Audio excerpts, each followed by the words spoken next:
Pour ne rater aucune de nos vidéos, n'oubliez pas de vous abonner et d'activer la cloche. Une commission électorale qui est maudite depuis 2010, parce que cette commission électorale a précipité la Côte d'Ivoire dans la guerre, mais elle n'a jamais changé dans sa structure. Elle est une commission électorale des partis politiques, contrôlée hier par les partis d'opposition, aujourd'hui par le parti au pouvoir. Une commission électorale incapable de faire une liste électorale potable, avec tout ce qu'on voit comme... Alors l'opposition peut-être exagère, mais dans les faits, il y a de gros problèmes de liste électorale, de gros problèmes de fraude électorale en Côte d'Ivoire de manière systématique, de gros problèmes de nettoyage, de présence de morts sur la liste électorale, de présence de personnes qui n'ont pas à y être. Ça, c'est la première chose. Et la deuxième chose, la tentation de l'exclusion. On rencontre ça un peu partout sur le continent, à la limite. Mais la tentation de l'exclusion s'y ajoute. En 2000, Ouattara.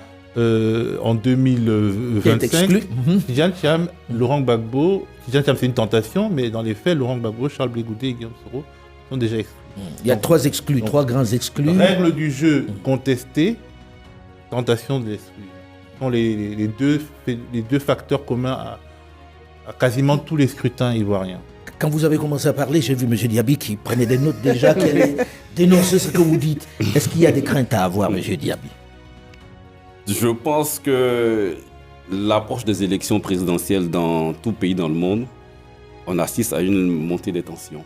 C'est normal parce que dans tout pays, pas le même type de tension. Mais même en France, ça arrive. C'est parce qu'ici, on n'arrive pas à un certain niveau de violence.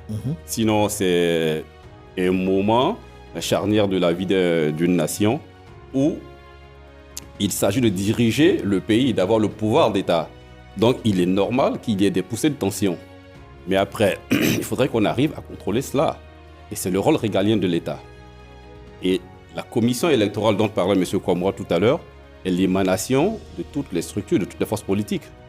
Et quand il parlait tout à l'heure de la liste électorale, elle est issue de la fusion de la liste grise, de la liste blanche, et puis de celle de 1995, je crois, pour former une liste électorale unique. Cette liste électorale unique, elle a été compulsée par tous les acteurs. Tant au moment du FPI au pouvoir, qui, ensemble avec toutes les partis politiques, toutes les parties prenantes, sont arrivés à une liste électorale comprenant environ 5 millions d'électeurs. Mais pourquoi, d'après vous, si c'est si bien fait, il y a cette contestation? D'où vient la contestation alors, si cette liste, d'après vous, est acceptable? Je vais rebondir. La liste de 5 millions et quelques d'électeurs qui a été acceptée par tous en 2010, c'est le FPI qui était au pouvoir. Ils n'ont pas contesté cette liste-là quand au premier tour, ils sont arrivés vainqueurs. C'est le FPI, la liste n'a pas été contestée. Il était à 5 millions et quelques. Ils sont arrivés au premier tour vainqueurs, personne n'a rien dit. Mais c'est au deuxième tour, quand ils ont perdu les élections, que les contestations ont commencé à venir. Je finirai tout à l'heure. J'ai vu la réaction tout de suite. Oui, parce que j'ai l'impression que c'est le même scénario qui se répète à chaque élection. Chaque 5 ans, c'est les mêmes comportements, les mêmes justifications, les mêmes argumentations qui, au final, aboutissent à la mort de nombreux de nos concitoyens. Alors, nous sommes à 6 mois des élections.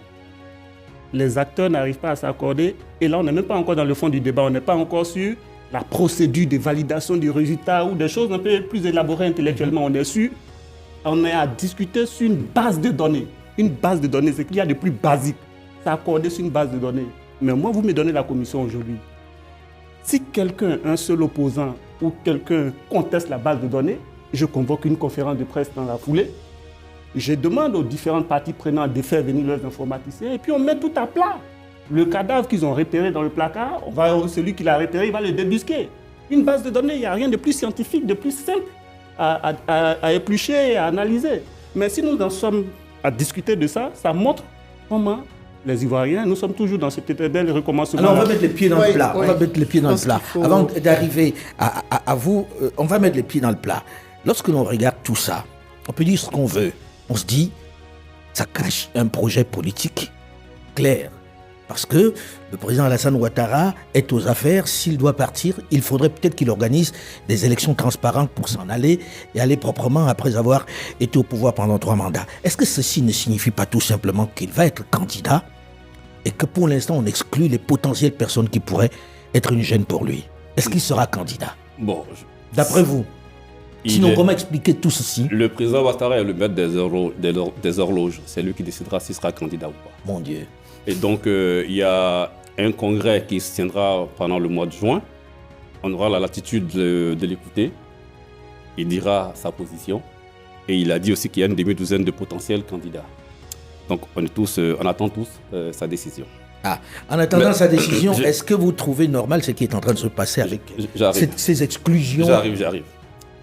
Prenons le cas de Laurent Gbagbo. Monsieur Laurent Gbagbo a été président de la République de Côte d'Ivoire.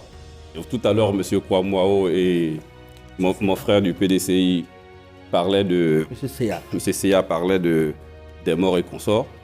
Mais c'est la crise post-électorale de 2010. C'est ce qui a envoyé monsieur Gbagbo à la CPI. Il a été acquitté. J'arrive. C'est ce qui a aussi envoyé M. Blé Goudé à la CPI. Vous n'étiez pas en Côte d'Ivoire. Nous qui étions en Côte d'Ivoire, nous savions dans les faits qui est-ce qui est responsable de quoi que ce soit. Mais s'ils sont arrivés devant la justice internationale, la justice internationale, elle veut des faits. Si un tel est accusé de ceci... Vous êtes en train de mettre en cause la juridiction. Je ne remets pas en cause. Je suis en train de vous dire qu'il faut des faits précis. Ou des témoins de faits. Il y en a eu 82.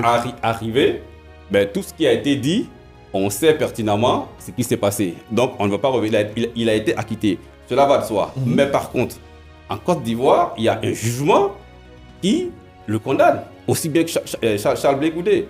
Donc, de facto, de façon judiciaire, il y a un empêchement de s'inscrire sur la liste électorale.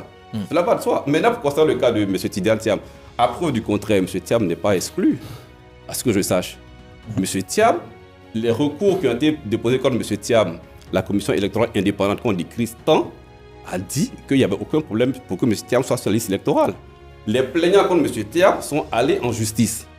Donc, le résultat, c'est pour bientôt. Donc, ne préjugeons pas de ce qui va se passer. Ce qui va se passer. Madame Naïm, je vous vois trépigner quand vous écoutez ça. Oui, alors, parce que je pense que Théophile Kouamouo a pris le sujet par le bon bout. Il est très important de rappeler dans notre jeune nation, qui a 65 ans, très très jeune, que l'histoire a commencé par 25 années de candidats uniques, parti unique. D'accord ? Donc nous avons commencé notre démocratie au sein de la nation avec une parodie d'élections. Ce n'était pas des élections, puisque vous avez un parti unique, un candidat unique. Donc nous avons 25 ans. Donc 25 ans, c'est assez long. Hein. C'est comme si demain, vous avez un jeune enfant, vous le laissez assis pendant 25 ans, puis tout d'un coup, à 25 ans, vous le mettez debout, hop, marche. Il va s'écrouler. Donc nous sommes partis de façon très handicapante pour le sujet des élections. Nous n'avons pas appris à respecter le corps électoral.